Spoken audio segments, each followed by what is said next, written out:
I'm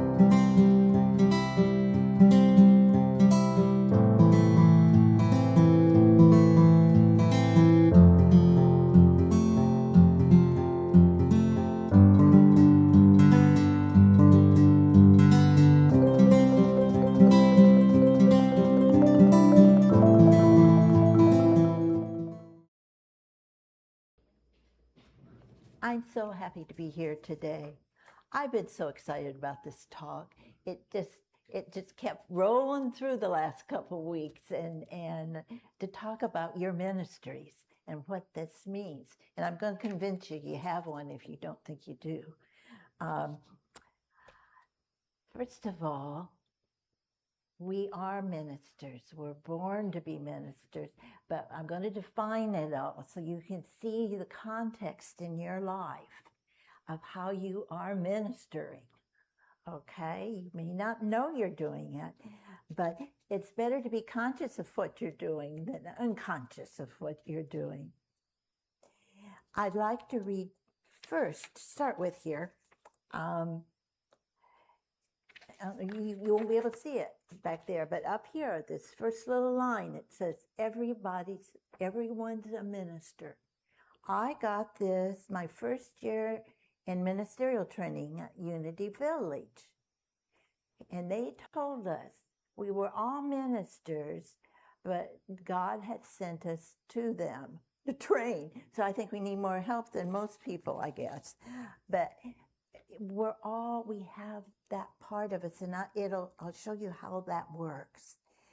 But this little reading is by James Philip Freeman, one of Unity's poet laureates. And he writes about, he was a wonderful minister. What does it mean to be a minister? It means to make yourself small so that others may feel large. It means to make yourself a servant so that others may feel their mastery. It means to give so that those who lack may receive.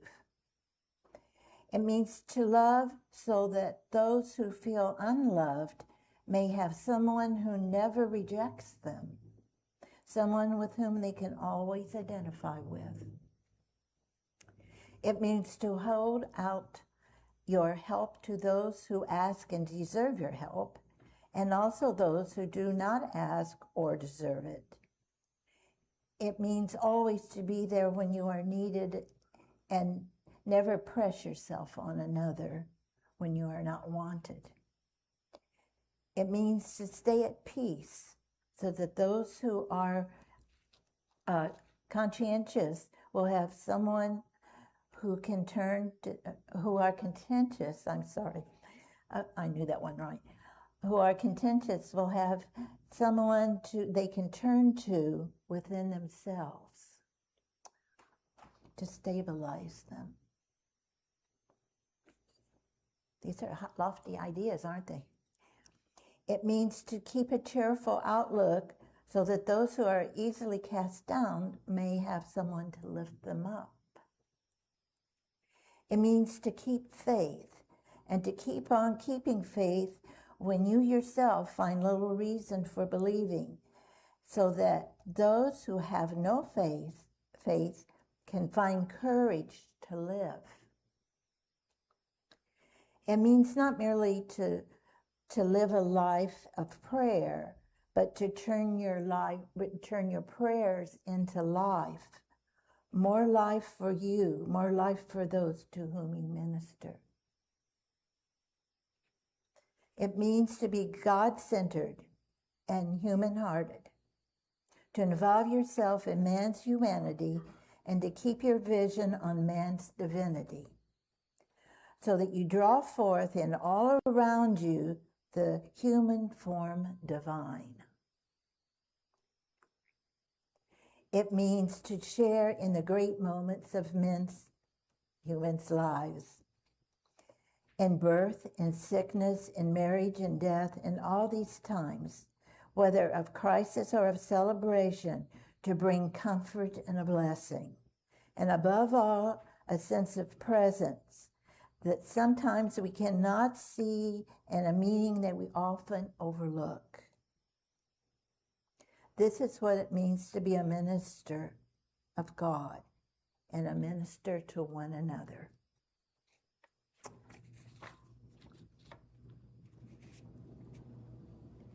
So now that you have the idea that Unity has of a minister, and we all looked at this and thought, okay.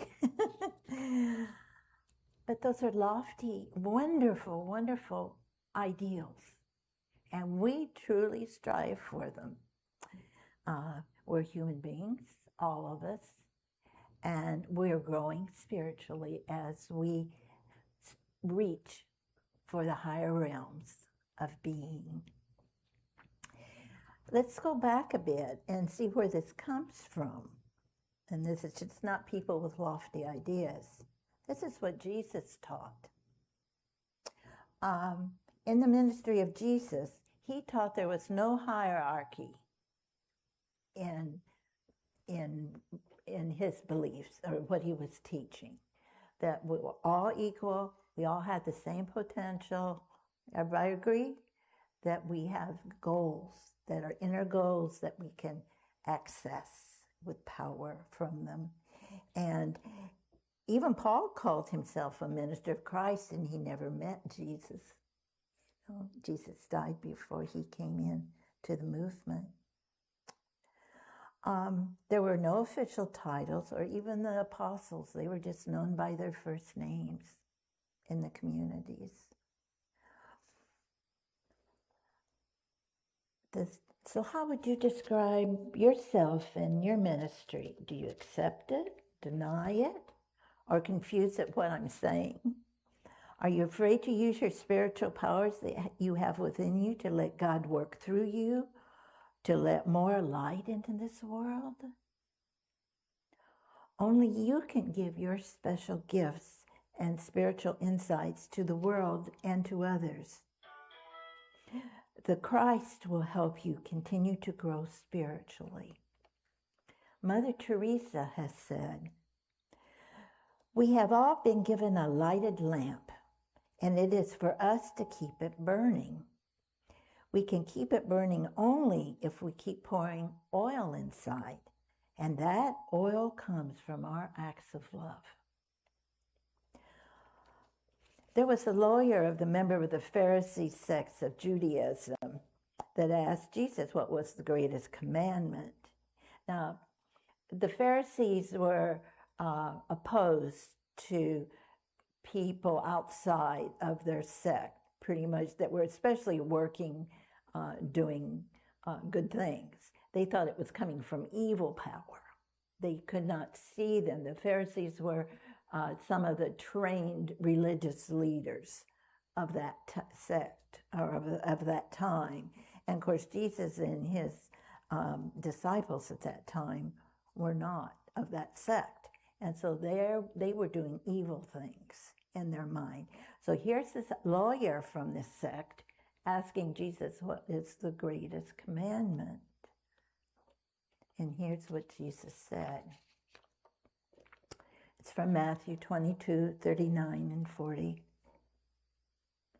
And Jesus knew where they were coming from. And he says, "You shall love the Lord your God with all your heart, with all your soul, and with all your mind. This is the greatest and first commandment. And the second is like it. You shall love your neighbor as yourself.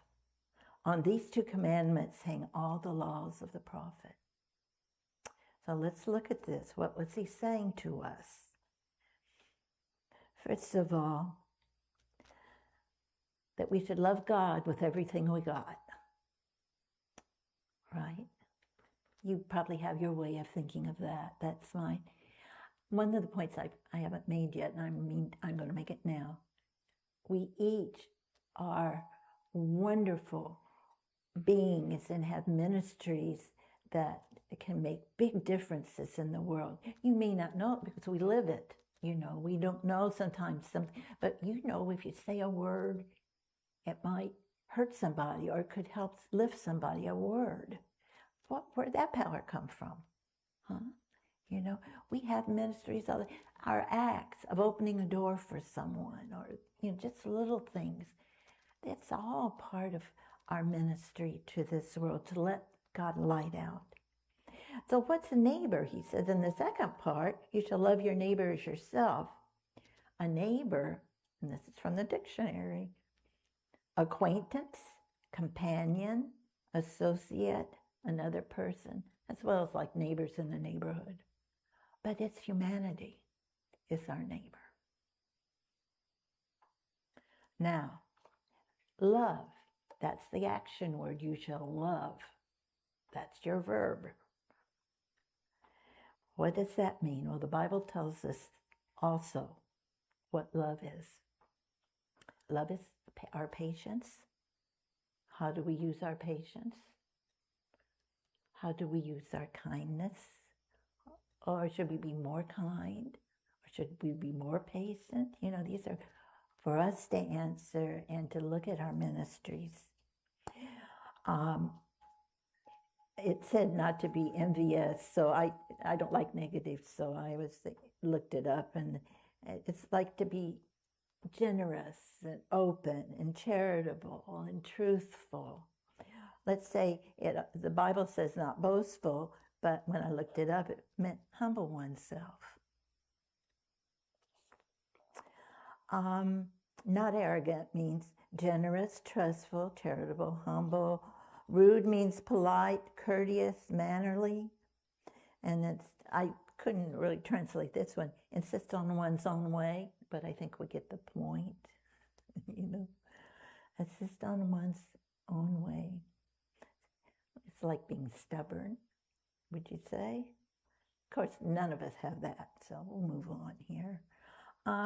Not irritable or resentful. We understand that. When we're feeling it, you don't have to pass it on, Deal with it within yourself. Love does not rejoice in wrongdoing, but it rejoices in truth. Yeah. It bears all things, believes all things, endures all things. Love never ends. It is peaceful. It is peaceful. That's what Jesus is asking us to do in our lives. That's why I say everyone has a ministry. There was a gentleman, he's now in the heavenly realms, named Walter Stark, who was quite a colorful character in New Thought movements in the earlier days. He also was a mystic. He wrote several books. His first book that I read thoroughly, called Double Thread, he shared some interesting spiritual insights on those two verses, the greatest commandment and the second is like it. I heard him speak on this, and during my move, I found my notes on it, so I thought I would share, as I was going through my boxes, share what he said about these two and about what we're talking about, although he didn't use the word ministry. He said, we are the man of the earth, and the man of the earth has to be loved and fed and hugged and appreciated. The man of God flies, that part of it. See, that's his term for it, flies. Is everywhere present, The job is finding out how to do this. It's to become more undefined in our life. What tools do we work with? How do we get those two selves communicating? How do we get our outer self and our inner self to work together? And that's what we're talking about today a little bit. He said it was many years before he understood the great commandment is the love of God. The love of God. The second, love your neighbor as yourself, he equated to God and neighbor as cause. God is the cause, And the neighbor is the outer, the effect, how we bring the cause into our outer realm. And that's what he called the neighbor. Anything out in our world in this 3 dimensions. And I thought that was interesting. It helped me put the 2 together again. God is this invisible, unknowable principle behind life that is the creative energy, the spirit, in effect, the neighbor, anything you can see, touch, taste, smell out there, that's the outer, that's our neighbor. It's not just a person, but how we use our things in our lives to minister. We are dealing with both of these elements, but one great problem we have is we make things either or. And sometimes we used to say the horse before the cart, but we get the material before the spiritual. And it should be the opposite, to get the spiritual leading so we know how to respond to the things in the outer or to deal with our problems. Sometimes we just get them all confused, but always remember, go to God first. We hear that, but do we practice it all the time? Father Stark also spoke about grace, having us to remember that when we think something is our total responsibility and our own effort to do something or find out the answer, we are negating God's presence.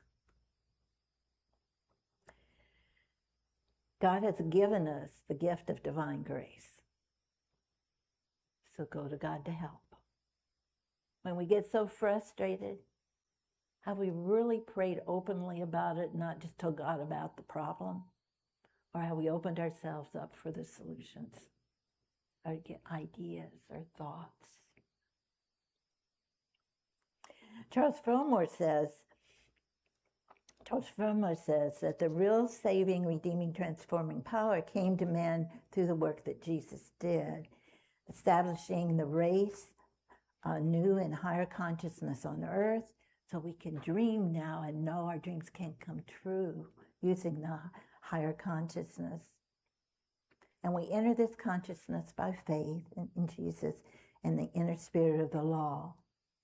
Of love, he says, it's the pure essence of our being on the inner side and on the outer side. It works better together, bringing it through. Here's some suggestions to think about from Martha Smog. She is now also in the heavenly realms, but she was wonderful at how-tos. Life is God's gift to you. When you pray for healing, you are giving yourself the gift of life. When you are acknowledging the life of God within you, you give others the gift as you express it into the outer world. You also give the gift of life to others when you pray for them.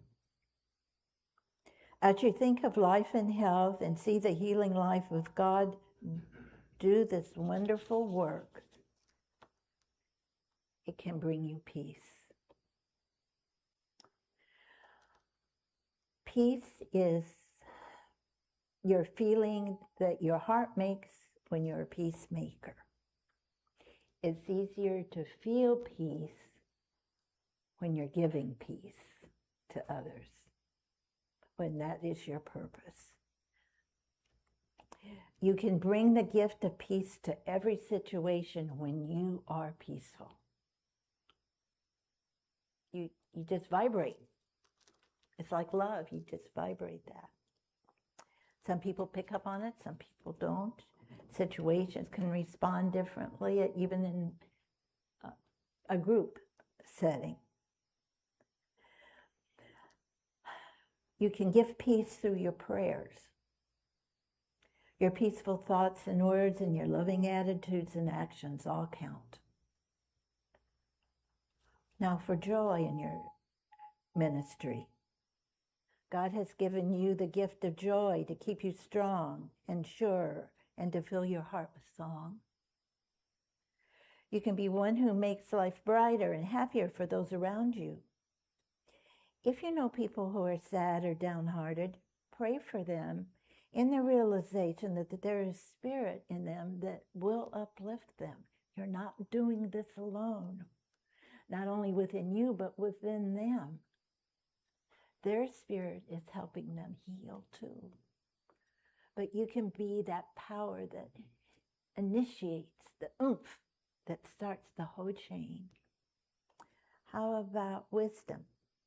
You can give the thought of wisdom by knowing the truth that there is but one source of light and guidance, God. And by having wisdom in prayer, in this knowledge, you can spread it.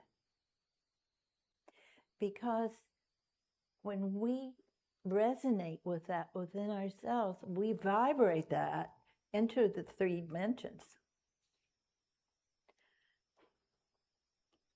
That's why it's important for us to stay centered as much as we can throughout the day, and to be aware that you affect your environment.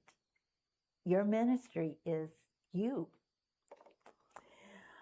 Okay, courage. You can instill courage in others by your own steady, fearless approach to life. Yes, you can. Don't look at me like,